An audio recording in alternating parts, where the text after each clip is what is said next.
kalian sudah komunikasi ke organisasi yang mau diperiksa, lalu kalian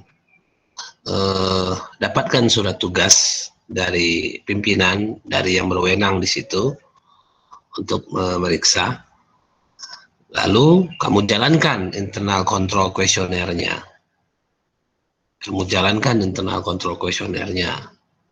Kamu tanya-tanyain, kan itu, sudah seperti itu, baru kamu mendapatkan weak atau strongnya di mana, kan gitu ya.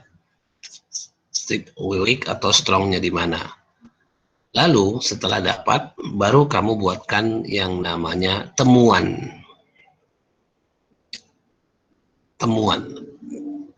Apa itu temuan, kan gitu ya. Untuk mendapatkan definisi temuan, kamu bisa lihat definisi auditing sebenarnya. Coba, apa definisi auditing kemarin yang kita bahas dari awal kuliah? Apa pengertian auditing?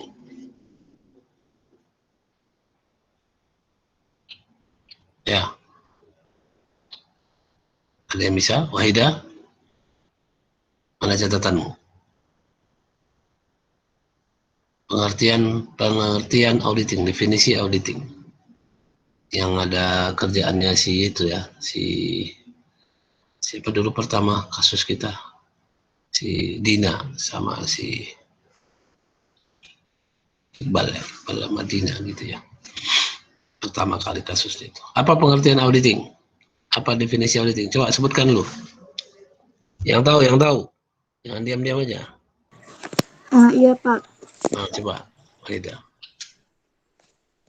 Sebagai proses pengumpulan dan evaluasi bahan buku tentang informasi yang dapat diukur mengenai entitas ekonomi yang dilakukan oleh orang yang kompeten dan independen dalam menentukan dan melaporkan kesesuaian informasi. Ya, kesesuaian informasi dengan, kan ada sambungannya tuh. Kriteria yang telah diciptakan, Pak. Kriteria yang telah ditetapkan, bukan diciptakan, Amir. Ditetapkan. Ya. Jadi, pengertian dari temuan itu adalah selisih tadi. Selisih antara fakta dengan standar. Selisih tentang kriteria yang telah ditetapkan dengan kondisi yang ada, dengan laporan yang dibuat. Kan gitu ya, mereka buat laporan tentang kondisi organisasi, lalu standarnya itu seperti apa. Nah, terjadi selisih, perbedaan antara kriteria yang telah ditetapkan, aturan, dengan fakta yang ada. Sisi itu dia temuan namanya. Ya, temuan itu adalah kondisi perbedaan antara fakta dengan kriteria atau standar. Jadi ketika kamu sudah melihat dalam ECQ itu weakness atau kelemahan, di situ akan ada kamu temukan yang namanya temuan, ya, temuan. Nah, bagaimana cara mendapatkan temuan? Bisa dengan bahan bukti pastinya, ya. Jadi ada dua model ya mendapatkan temuan itu. Bisa dengan bahan bukti dulu baru dapat temuan, bisa temuan dulu baru bisa bisa ada bahan bukti, atau dengan menggunakan membuktikan temuan dengan bahan bukti yang mana, nah, kan gitu ya, membuktikan temuan dengan bahan bukti yang mana. Nah, ini orang lapangan sekali nih kalau yang kedua ya. Kalau yang kedua itu maksudnya membuktikan menggunakan bahan bukti yang mana untuk mendapatkan temuan. Sudah dapat temuannya duluan, baru dibuktikan dengan bahan bukti yang ada. Bahan bukti itu kan ada, bahan bukti kan ada 4. Bahan bukti audit itu ada 4. Inspeksi, wawancara, ya, wawancara, pengamatan, konfirmasi. Kan ada 4 di standar pekerjaan lapangan. Inilah yang bagaimana kita bisa membuktikan. Bagaimana kita bisa membuktikan adanya perbedaan antara fakta dengan standar, fakta dengan aturan. Ya. Nah, di sini saya kasih tahu. Jadi kalian mengaudit itu memang melihat fakta lihat standarnya. Lihat fakta, lihat standar, lihat fakta. Begitu ada selisih, tuangkan dalam bentuk kertas kerja yang namanya kertas kerja temuan. Lebih kurang seperti ini. Saya kasih dulu kertas kerjanya.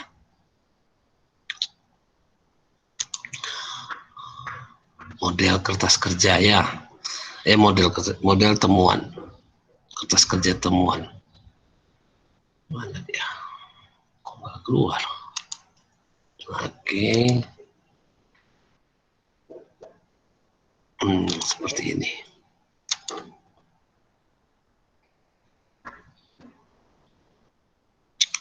Nah, ini dia. Kelihatan? Sudah, Pak. Udah, Pak. Ya. Nah, kita perbesar.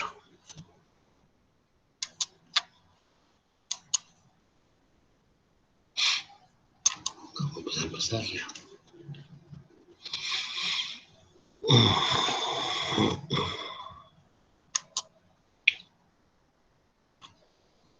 Nah, ini namanya kertas kerja temuan. Inilah yang dari penyimpangan itu, dari selisih antara fakta dengan standar itu kita tuangkan dalam bentuk ikhtisar temuan dan rekomendasi. Nah, itu cara kerja kamu nanti. Ya, cara kerja kamu nanti. Lalu TB audit ini, makanya saya bilang, yang sebenarnya nih harapannya kan kemarin kan gitu ya, harapannya itu ketika kamu dapat surat tugas, nah udah dapat surat tugas dari organisasi, lalu kamu masuk meriksa, yang pertama kamu lakukan adalah ECQ. Yang kedua, kamu dapatkan laporan keuangan untuk dibuatkan TB audit. Ini kerjaannya beriring kerjaannya, ya kan, seiring. Nah, untuk apa TB audit ini? Untuk mendeteksi weakness atau kelemahan. Ya, untuk mendeteksi kelemahan sehingga kita bisa membuat temuan. Ya. Alatnya itu dua jadinya, internal control questionnaire sama TB audit. Dikarenakan kamu ya kecil kemungkinan kamu mendapatkan laporan keuangan lengkap yang organisasi yang kamu periksa, makanya saya bikin kamu seperti yang kemarin. Kamu yang non bank ya kalian di sini? Non bank atau bank? Iya, Pak. Iya, Pak. Non-bank. Iya, Pak. Makanya yang non bank dia. Itu kondisinya. Jadi kamu harus paham apa yang kamu harus kerjakan. Jangan nggak dipahami. Kalau nggak dipahami nanti dia bingung-bingung sendiri. Nggak selesai juga. Nggak dikerjain juga. Sedangkan ini masalah nilai ya.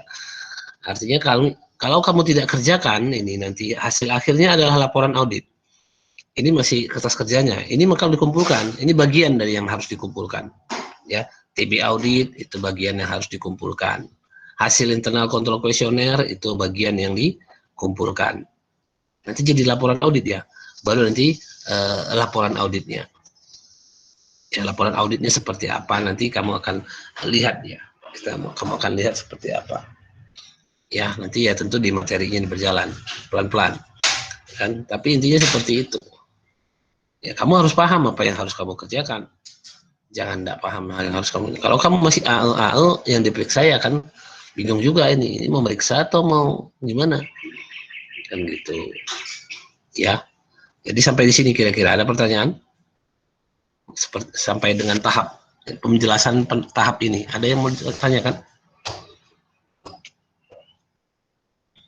Pak, mau bertanya Pak. Iya Wahidah. Pak, kalau misalnya kan mau buat trial balance itu kan Pak dari laporan keuangannya. Terus mereka nggak ingat Pak rinciannya apa-apa aja itu gimana Pak? Makanya saya bilang, kamu memeriksa apa kemarin Wahidah?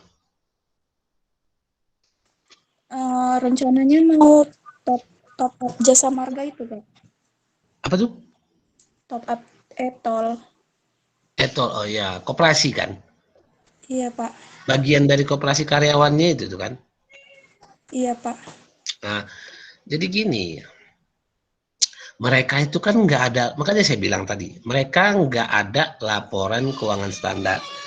Jadi, proses pemeriksaan kamu nanti ini, kamu hanya menggunakan internal control questionnaire untuk bisa mendapatkan temuan. Paham?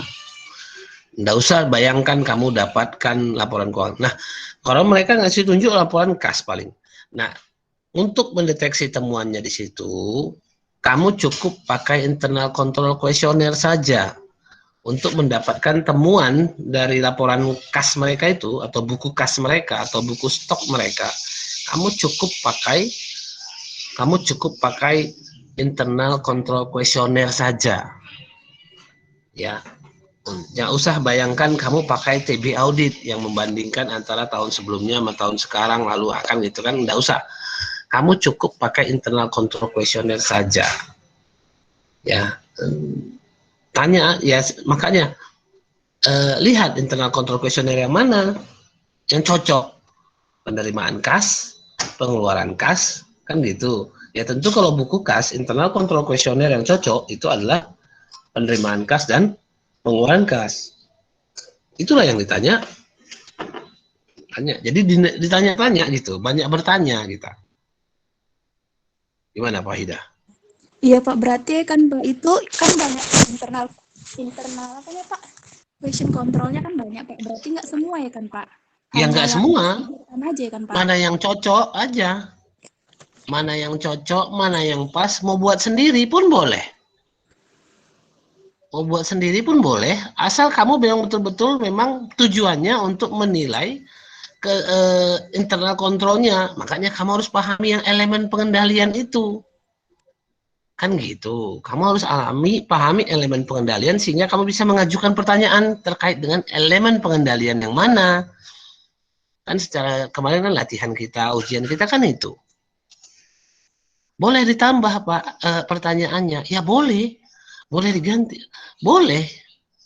Asal kamu paham betul itu berasal dari teori elemen pengendalian yang bersangkutan.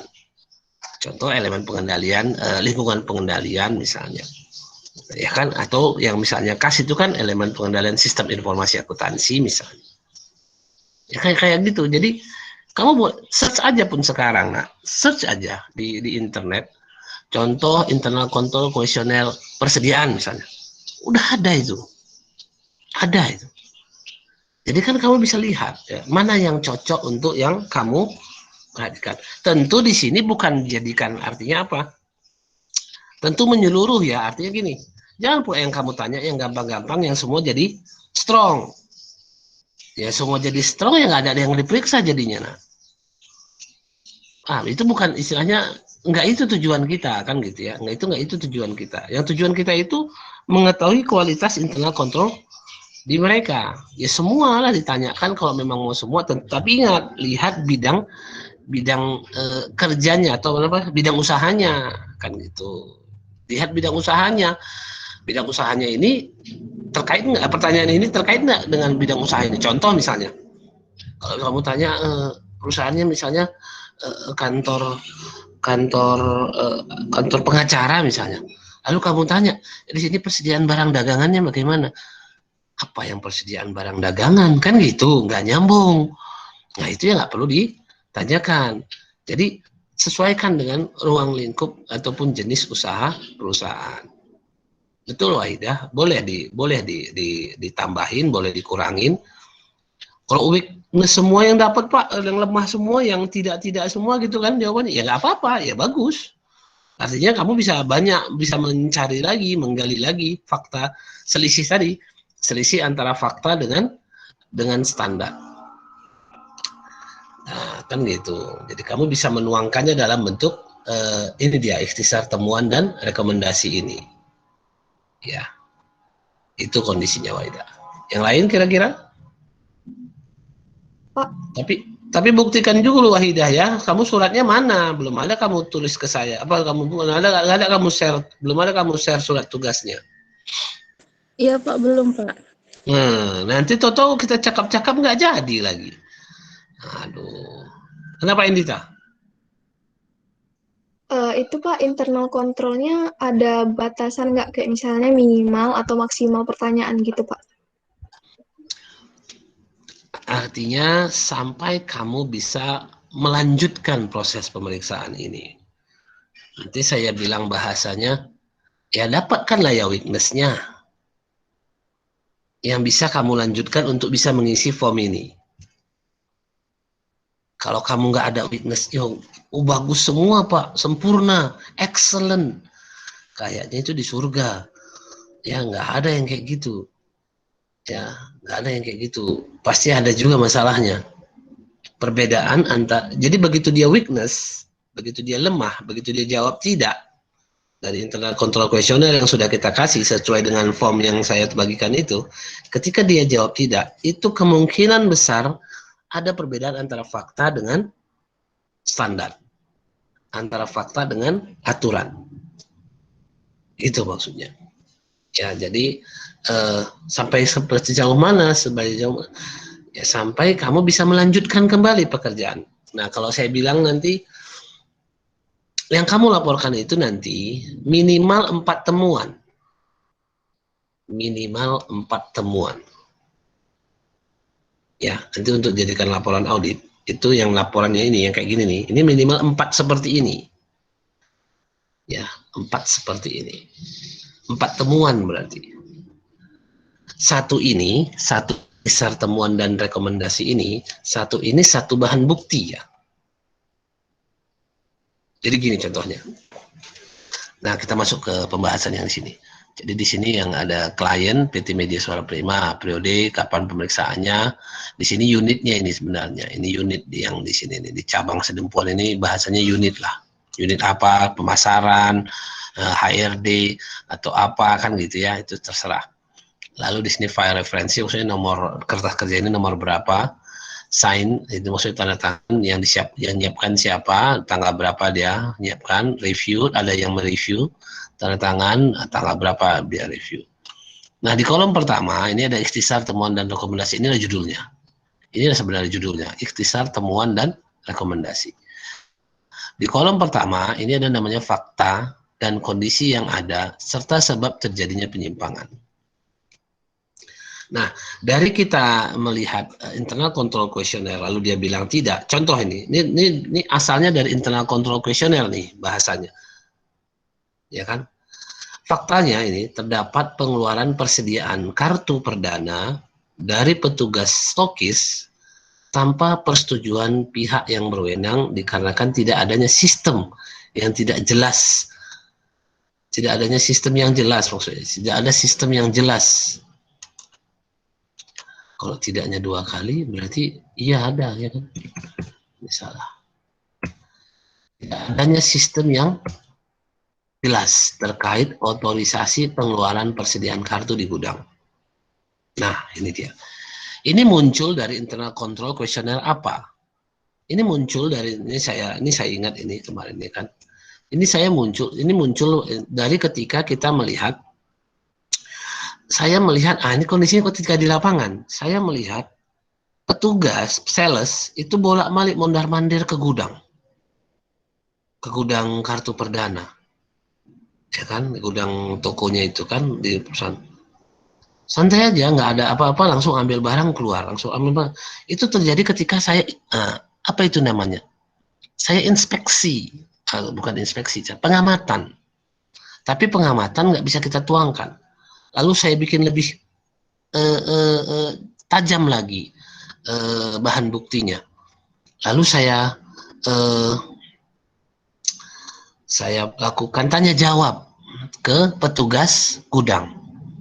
Ingat, bukti audit yang kedua saya pakai. Yang pertama mulai saya bikin pengamatan. Wah, pengamatan nggak cocok. Sulit kita, karena ya bisa saja. Tapi kalau keluar masuk yang belum tentu agak lemah bahan bukti kita. Lalu saya ambil tanya jawab. Lalu saya buat form, saya tanya sama petugas gudangnya. Ini bagaimana prosedur pengambilan kartu perdana? Oh, datang Pak, langsung saya catat Pak, gini-gini terus diambil. Maksudnya dia minta gitu aja. Iya, minta tanpa persetujuan dari pimpinan kantor. Iya Pak, dia minta aja terus kami kasih. Wah, nggak bisa gitu. Di situ kan udah kelihatan rasanya. Kamu kalau yang memang paham internal control, kamu sudah baca teori internal control, di sini ada masalah. Ya, di sini adalah masalah sistem informasi dan akuntansi. Kok nggak ada persetujuan dari, sorry, bukan itu, aktivitas pengendalian. Kok nggak ada persetujuan dari pimpinan ini ngambil-ngambil barang persediaan di gudang. Nah, kan gitu kan. Muncullah temuannya. Ya kan, muncullah temuannya bahwa terdapat pengeluaran persediaan kartu perdana dari petugas tokis, petugas gudang tanpa persetujuan pihak yang berwenang. Dikarenakan, kayak saya tanya, kok bisa keluar? Iya, memang biasanya kayak gitu, Pak. Biasanya kayak gitu tuh berarti kan tidak jelas sistemnya. Makanya bikin tulisan di sini, dikarenakan tidak adanya sistem yang jelas terkait otorisasi pengeluaran persediaan kartu di gudang. Itulah sebab terjadinya penyimpangan itu. Tidak adanya sistem yang jelas. Nah, inilah isi kolom pertama ini. Ada pertanyaan? Wah, siapa pula yang baru masuk lagi nih? Ini si Juna ini mengganggu saja kamu, Juna.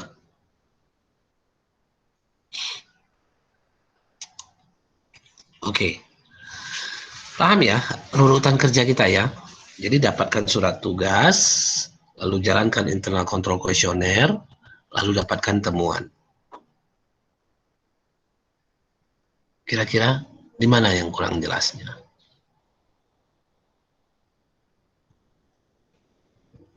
Yang kurang jelasnya tentu kalian, sampai sekarang kalian belum jelas kemana kalian mau pemeriksaan. Ya kan? Kamu tadi Endita di mana?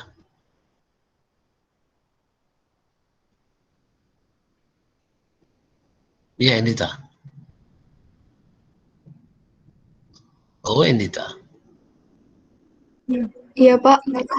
Kemana kamu tadi rencananya? Meriksa apa? Ini, Pak. STM, Pak. Serikat tolong menolong. Iya. Kamu dapat surat tugasnya dari mana? Ke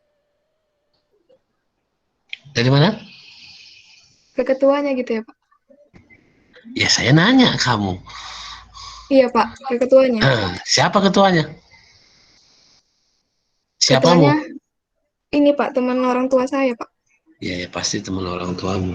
Orang tuamu anggota STM-nya? Iya, Pak.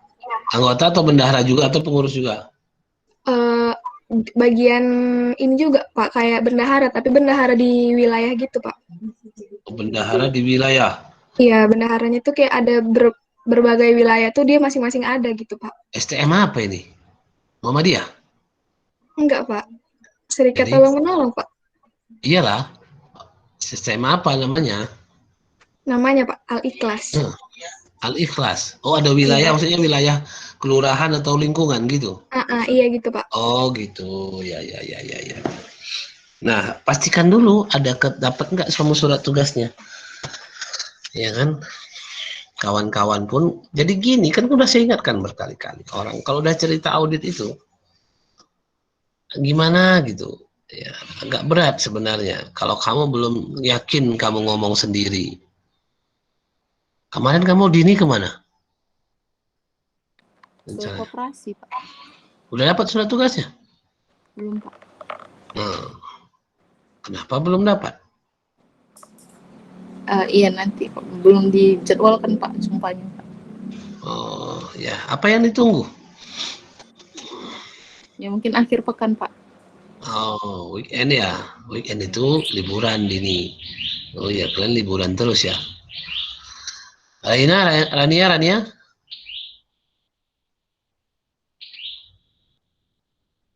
Oh, Rania.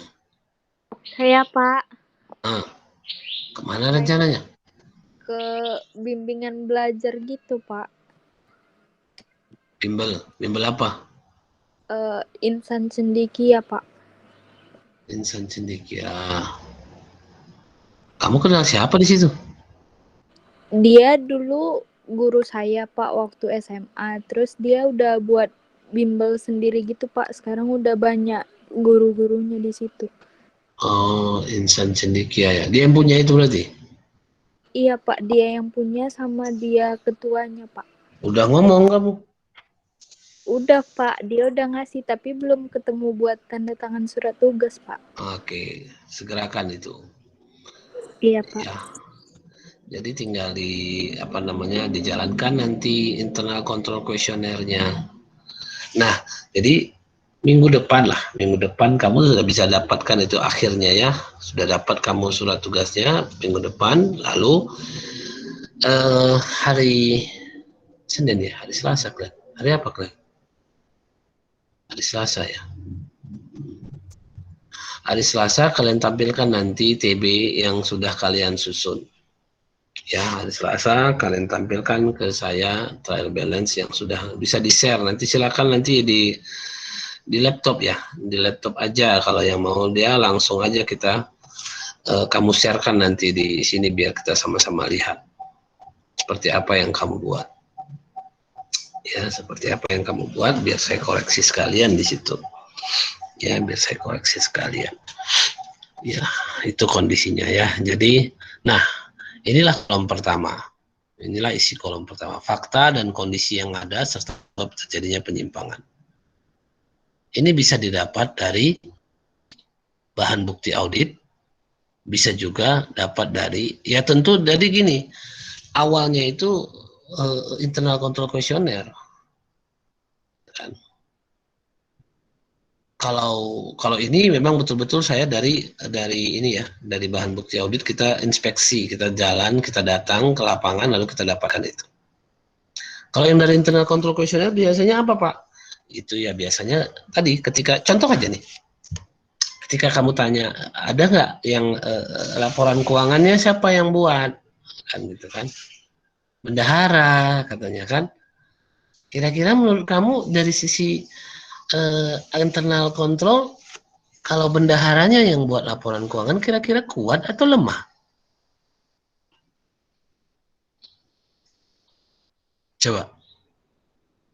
Ya, Rabiatul. Seingat saya kemarin Bapak bilang kalau laporan keuangan itu sebaiknya dibuat oleh sekretaris. Terus jawabannya yang saya tanyakan? Lemah Pak. Lemah.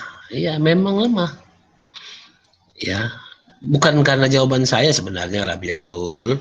Kamu harus jawabnya berdasarkan elemen pengendalian, aktivitas pengendalian itu tidak sesuai. Itu lemah. Kan gitu kan? Ya, jadi ke elemen pengendalian, elemen aktivitas pengendalian, kan ke situ ceritanya. Ada pemisahan tugas antara yang melaksanakan dengan yang menuliskan. Kan gitu bahasanya. Ya, biar kamu paham deh, yang saya sebutkan itu bukan berdasarkan atas saya sendiri saja, tapi berdasarkan ilmu elemen pengendalian intern itu. Itu contohnya. Ya, itu contoh. Jadi sebenarnya dari internal control questionnaire tuh munculnya. Begitu dibilang yang buat laporan adalah bendahara, udahlah. Ini lemah ini. Apa yang harus kamu lakukan? Kamu buat bukti audit untuk itu. Contoh misalnya, periksa buku fisiknya, inspeksi fisik kasnya. Inspeksi fisik kasnya, enggak bisa juga ya, sorry. Kalau inspeksi fisik kasnya sama aja, nggak dapat juga dia perbedaan. Kenapa? Karena dia menyesuaikannya kan. Dia yang nulis, dia yang belanja ataupun nyimpan uangnya. Jadi bagaimana kita bisa dapat penyimpangannya itu, kan gitu ya? Bagaimana kita bisa mendapatkan penyimpangannya itu? Untuk mendeteksi itu,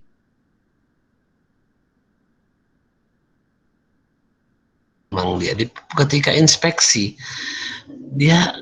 ketika kita inspeksi gitu kan, contoh nih misalnya, saldo kas misalnya 20.000, kan gitu kan, uang ditunjukkan 15.000. Ya kan? Oh, uangnya, oh ya kurang, sebentar. Diambilnya di kantong yang lain, dipaskannya jadi 20.000. Nah, itu sudah menunjukkan bahwa di sini ada kondisi penyimpangan, kan gitu. Ya sebenarnya yang mendorong itu adalah elemen aktivitas pengendalian tidak dijalankan. Dia yang buat laporan, dia juga yang nyimpan uangnya. Nah itu tadi, dia miss-nya di situ, kan gitu kan? Dia masalahnya di situ. Atau misalnya saldo kas 25.000, ya kan? Ditunjukkannya uang 30.000. Uang di dompet, uang di kas, uang di laci bendahara 30.000 misalnya. Tapi menurut catatan 25.000. Oh ya ini uang saya katanya, diambilnya, masukkannya ke kantong. Nah, itu dia jadi masalah itu, kan gitu kan? Itu jadi temuan.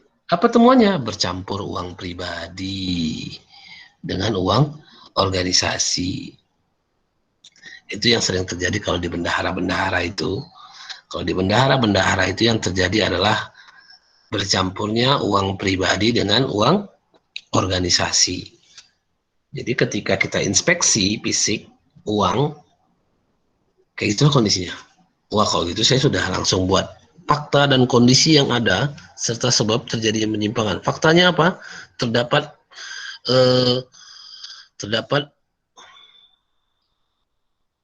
apa kita bikin?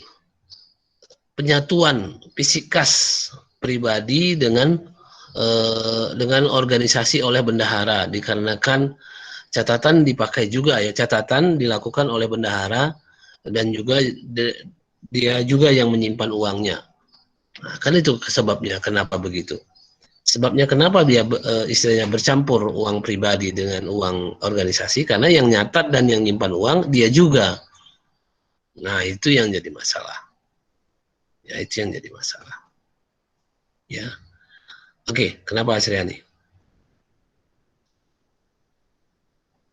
Ada masalah Hasriani? Jaringannya, Pak. Oh gitu, cuma jaringannya aja. Jadi kamu udah mau kemana rupanya Hasriani? Kenapa, Pak? Organisasinya apa yang kamu periksa? Organisasi HMI, Pak. HMI mana?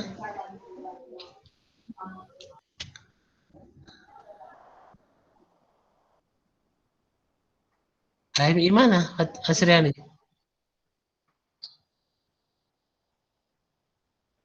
Oh hilang dia. Udahlah. Jadi begini ya. Memang memeriksa ataupun proses pemeriksaan organisasi non-profit itu memang agak nggak begitu susah proses ininya, komunikasinya dibandingkan dengan organisasi komersial. Tapi pekerjaannya lebih baik di perusahaan atau organisasi komersial. Ya, terlalu banyak kelemahan di organisasi sosial ini. Ya, terlalu banyak kelemahannya. Orang-orang Islam ini memang betul-betul udah jelas-jelas amanahnya itu padanya pencatatan di organisasi, tetap saja mereka tidak mengerjakannya. Jadi memang parah memang kalau organisasi. Nanti akan kamu temukan orang yang orang-orang Islam yang memang aneh-aneh dalam perlakuannya dengan uang. Ya, itu kondisinya. Baik. Ada yang mau ditanyakan lagi? Tidak ada. Nah, dan di sini di kolom kedua itu diisi dampak dari terjadinya penyimpangan. Jadi dengan adanya penyimpangan ini, ya, tidak adanya sistem yang jelas dalam otorisasi, kan gitu ya, otorisasi. Ini kondisi fisik persediaan kartu tidak sama dengan catatan persediaan di kartu persediaan. Jadi tidak ada fisik dengan catatan, berbeda dia. Berbeda itu. Pasti nanti yang ngambil itu tanpa permisi pun ngambil aja sama si penjaga gudang. Nah, itu yang wajib kita. Itulah yang berbahaya. Itulah dampak terjadinya penyimpangan. Sedangkan ketentuan seharusnya, ini kolom ketiga, ketentuan seharusnya itu harus ada otorisasi sesuai dengan, nanti kita tulis nanti di sini, sesuai dengan, kan gitu ya, sesuai dengan. Ini seharusnya peraturan ya, peraturan apakah peraturan yang mengikat. Kalau kita kan sesuai dengan elemen aktivitas pengendalian, kan teruskanlah itu dia, teruskan bahwa seharusnya akan gitu kan, bisa kamu tulis itu. Atau kalau memang sudah ada peraturan perusahaan, kalau udah ada peraturan organisasi, tuliskan juga di sini sesuai peraturan nomor 007 bahwa pemegang uang bahwa pengambilan stok harus ada izin manajer kantor misalnya. Peraturan nomor 007 atau apapun itu, itu harus diisi di situ. Di sini sesuai dengan peraturannya. Inilah disinilah yang bahasanya itu apa? Kriteria yang telah ditetapkan. Nah, itu masuk kemari dia ke ketentuan seharusnya. Ke ketentuan seharusnya. Ini dampak, ini ketentuan yang seharusnya. Bisa sampai di sini? Selanjutnya, langkah perbaikan yang telah dilakukan auditi atau lakukan auditi itu yang diperiksa ya. Pihak yang diperiksa itu namanya auditi. Ya kan. Langkah perbaikan yang telah, jadi gini, ketika kita meriksa ini, selanjutnya langsung ya, setelah kita periksa misalnya tadi lah yang kartu ini, langsung mereka bilang, oh iya Pak, sebentar Pak, ya kami perbaiki ya. Setelah kita masuk langsung dia bilang sama penjaga gudangnya, langsung bilang sama karyawan salesnya, kalian minta persetujuan dulu sama manajer baru bisa. Kita tulis di sini, setelah diadakan inspeksi fisik, petugas gudang selanjutnya meminta, gitu kan, setelah inspeksi petugas gudang langsung meminta karyawan sales meminta izin ke manajer kantor. Nah, kita kasih tahu apa yang dilakukan. Jangan nggak dikasih tahu, kita kasih tahu, kita tuliskan. Ya, setelah inspeksi ada perbaikan langsung dibuatnya, misalnya kita tuliskan di sini. Ya, kita tuliskan di sini. Selanjutnya, kolom selanjutnya rekomendasi. Apa rekomendasi kita? Ya kan, apakah dibuatkan sistemnya atau diperjelas atau kan gitu-gitu ya? Itu dibuatkan rekomendasi kita. Ya.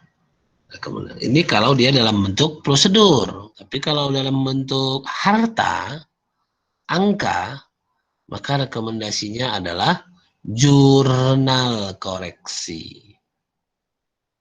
Ya, jurnal koreksi. Contoh misalnya, ketika kita periksa kas, lalu kasnya menurut catatan 10 juta, lalu faktanya 7 juta, 3 juta lagi tidak bisa dipertunjukkan sama si bendahara ataupun ke kasir, maka kita koreksi. Kita buat jurnal. Seharusnya kan berarti dia kasnya berkurang tuh kan. Ya kan? Kasnya berkurang, berarti kreditnya kas.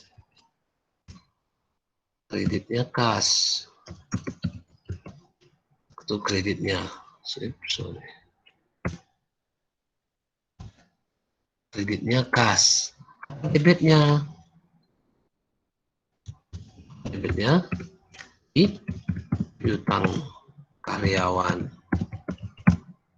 Dalam kurung ini sih kasir lah ini. Kasir ada hutang sama perusahaan 3 juta. Karena menurut buku 10 juta, uang yang ditunjukkannya cuma 7 juta. Kita jurnal kayak gini nih, rekomendasinya. Itu contohnya. Ya kan? Ini contoh nih. Jadi kalau dia berbentuk harta atau angka, rekomendasinya adalah jurnal. Kalau dia dalam berbentuk aturan, ya tentu dalam bentuk kata-kata, kalimat.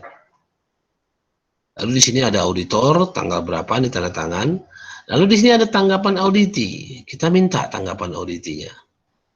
Kita tanya, ini kami buat kayak gini nih temuannya, Bapak kasnya berbeda selisih. Nah, tolong tulis tanggapan Bapak.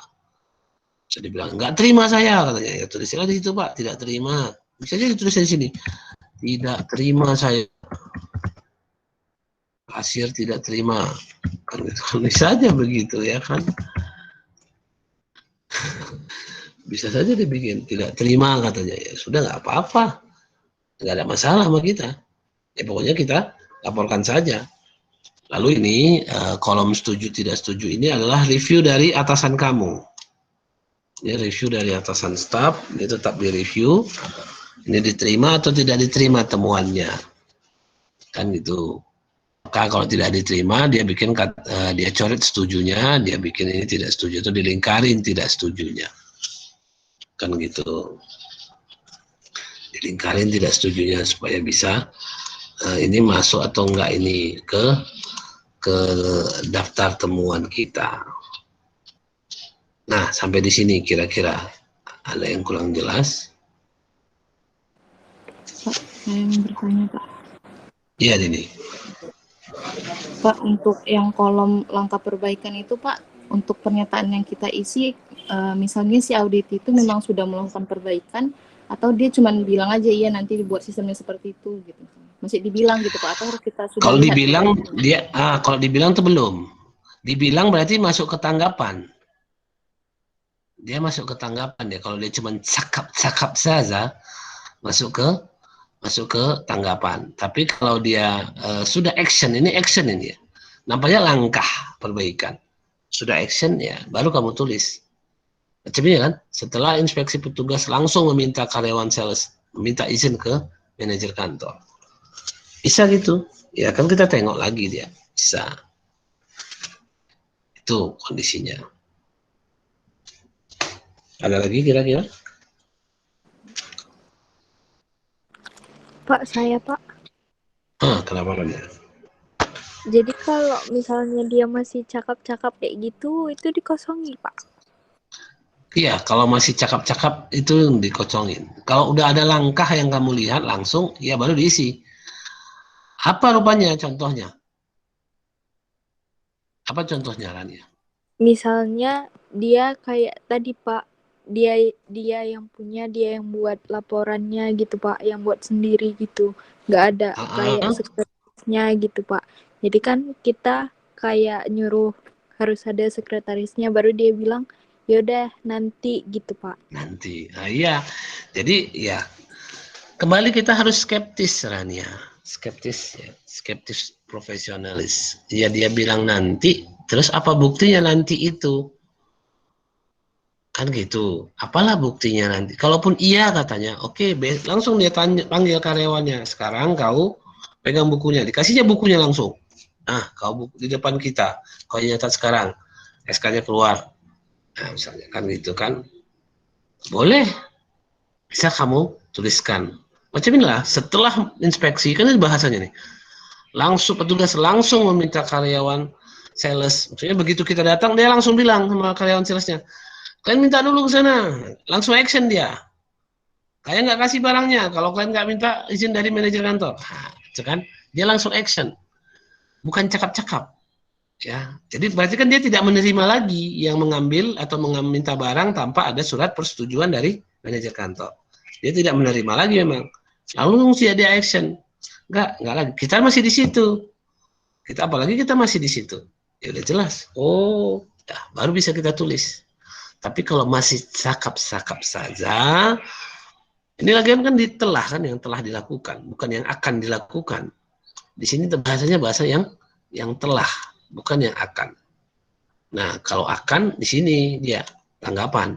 Ya, nanti kami akan tambah petugasnya, begitulah bahasanya. Kan begitu bahasanya. Baik, kami akan tambah petugas untuk ini. Ya, boleh. Ya, tuliskan aja di sini. Ya, tuliskan aja di sini sebagai tanggapan auditi.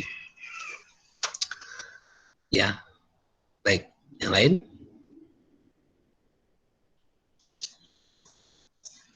Ada lagi kira-kira? Pak Ajeng mau nanya. Nah, kamu rencananya di mana dulu, Ajeng? Di perwiritan gitu, Pak. Oke.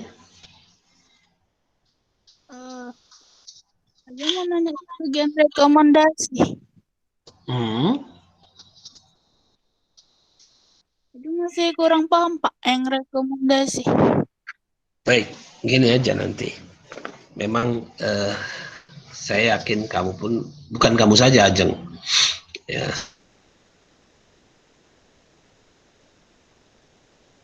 Semua di kalian pun memang kurang. Kenapa? Karena memang dia butuh analis.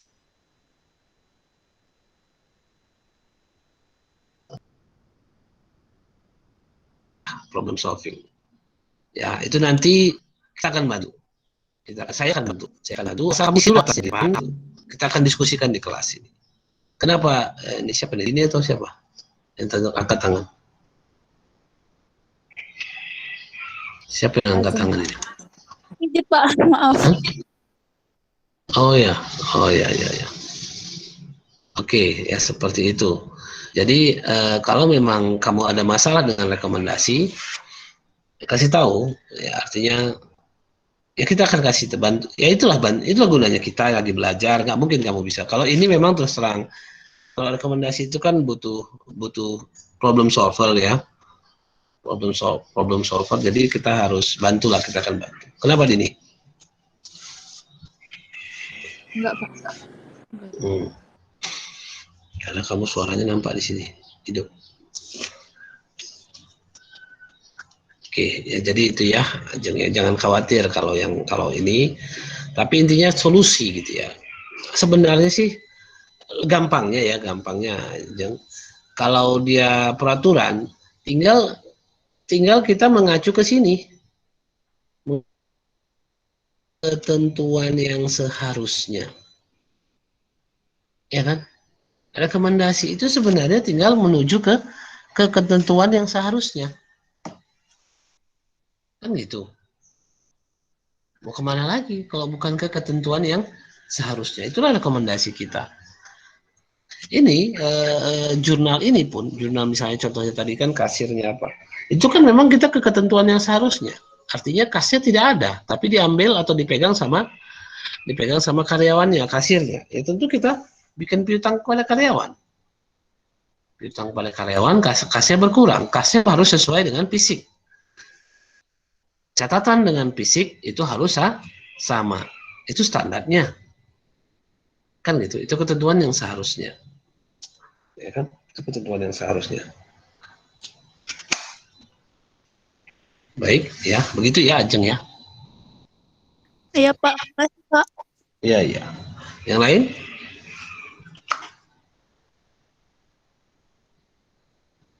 Oh.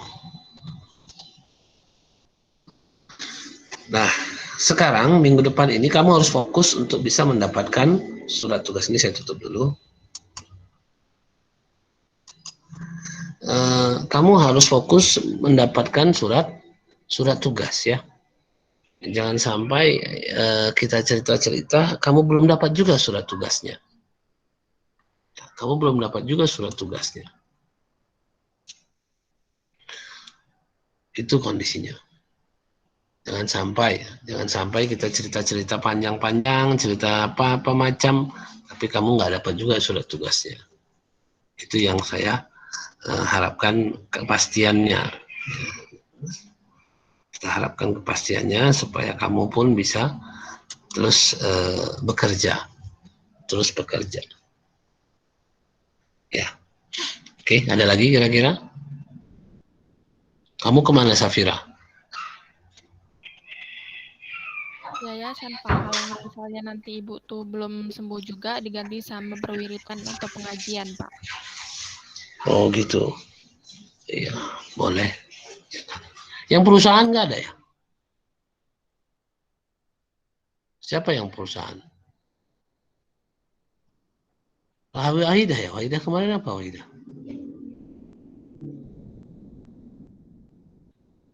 Bukan ya? Siapa di sini? Siapa? Ya Kesma siapa kemarin ya Kesma? Ada ya? Bukan kelas ini. Kesma.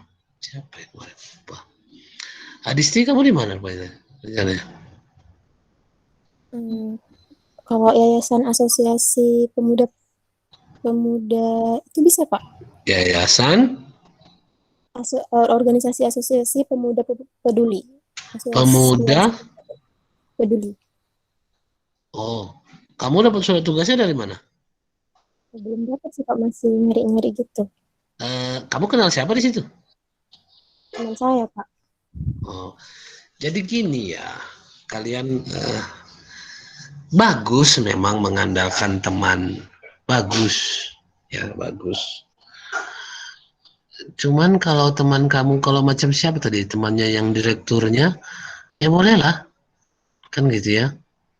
Kalau temannya direkturnya, tapi kalau gini, kamu bagaimana kamu bisa dapat kepercayaan itu? Ya, bagaimana jangan sampai ini hanya sekedar lepas kewajiban tanggung jawab aja gitu loh. Ini, makanya saya di kelas ini apa yang minta ini ya, minta surat riset atau apa, ya tidak akan ada itu surat riset. Ya, tidak akan ada itu surat riset. Kenapa? Karena secara umum kalau dikasih surat riset, ini kayaknya seperti formalitas saja. Udah lewat dari Pak Ismi, nggak bisa gitu. Ini kamu organisasinya yang betul. Bagaimana caranya kamu memberikan pengertian kepada organisasi itu bahwa mereka butuh loh diperiksa. Gitu. Bahasanya jangan, tolonglah aku mau ini aja, mau periksa sama ini, mau buat tugas ini, tugas audit lah. Jangan gitu lah bahasanya. Itu bukan itu model bahasa kita. Ya, bukan itu model bahasa kita. Makanya kalian kayaknya kok takut-takut sama organisasinya pun. Coba cari organisasi komersial juga atau istilahnya perusahaan. Coba kasih tahu. Karena sebenarnya yang berharap di audit itu malah sebenarnya terus terang dominan komersial ya. Cuman mereka tidak tahu siapa yang mereka percaya. Itu masalahnya. Biar saya kasih tahu ke kamu, perusahaan-perusahaan yang menengah ke bawah kecil itu, menengah kecil itu sebenarnya kepingin diperiksa perusahaannya. Kepingin diaudit perusahaannya. Cuman mereka nggak tahu siapa yang dipercaya satu, dan mereka tidak kenal. Malah jadi blunder, malah jadi masalah, kan gitu kan. Nah, coba kamu cari tahu yang kenal-kenal, saudara, yang secara umumnya saudara, itu yang kamu dekati. Ya. Kalaulah rezeki kamu bantu saudara, terus setelah tamat kamu ke situ terus. Itu bukan tidak ada yang seperti itu ya praktek di audit ini. Ada, terjadi yang seperti itu. Si Nurjanah misalnya, yang ada 2 tahun atau 3 tahun di atas kalian, langsung dia bekerja di perusahaan itu sampai dia tamat udah kerja, dia sebelum tamat dia udah kerja.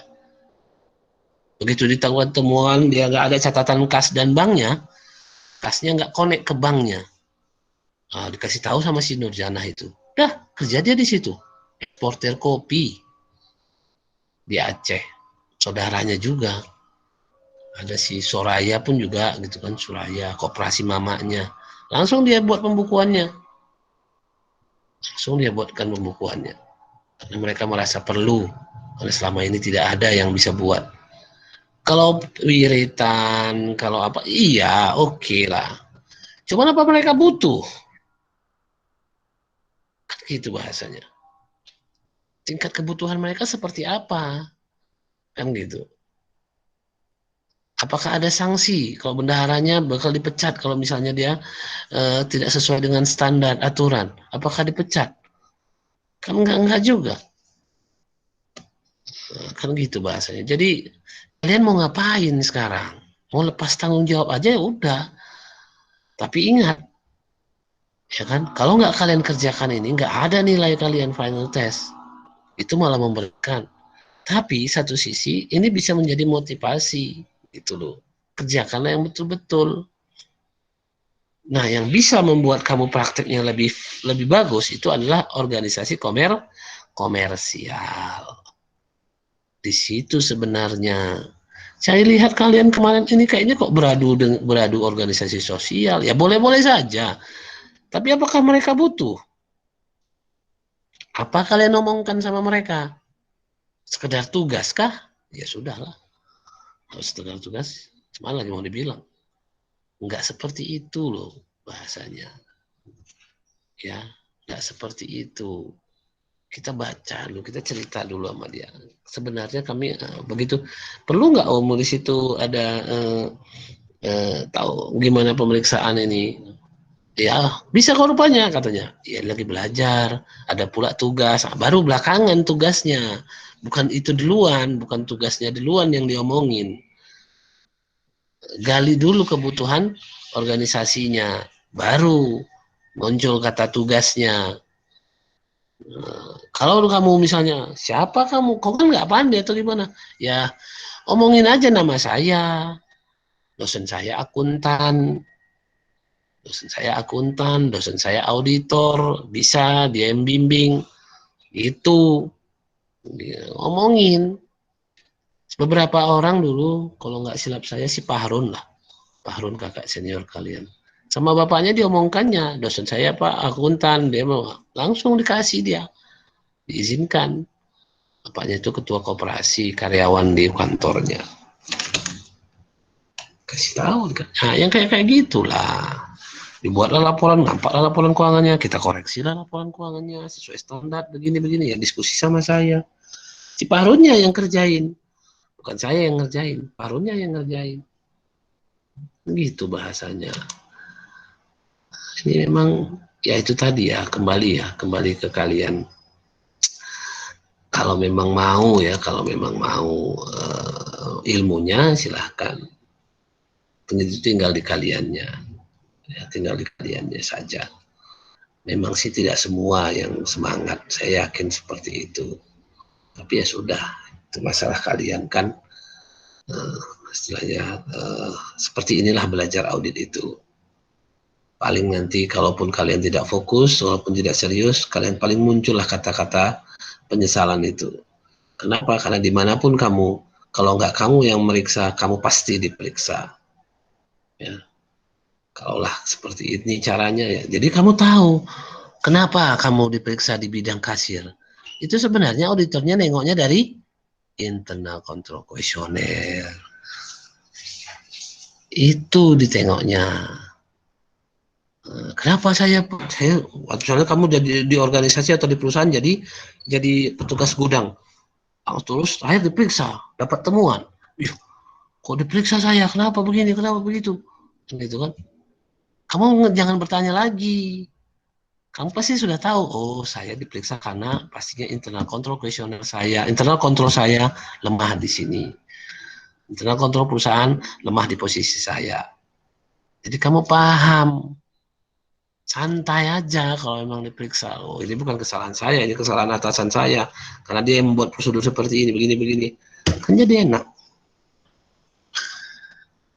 Jadi kamu paham kan dari mana temuan-temuan pemeriksaan itu. Bermula dari internal control kuesioner. Ya.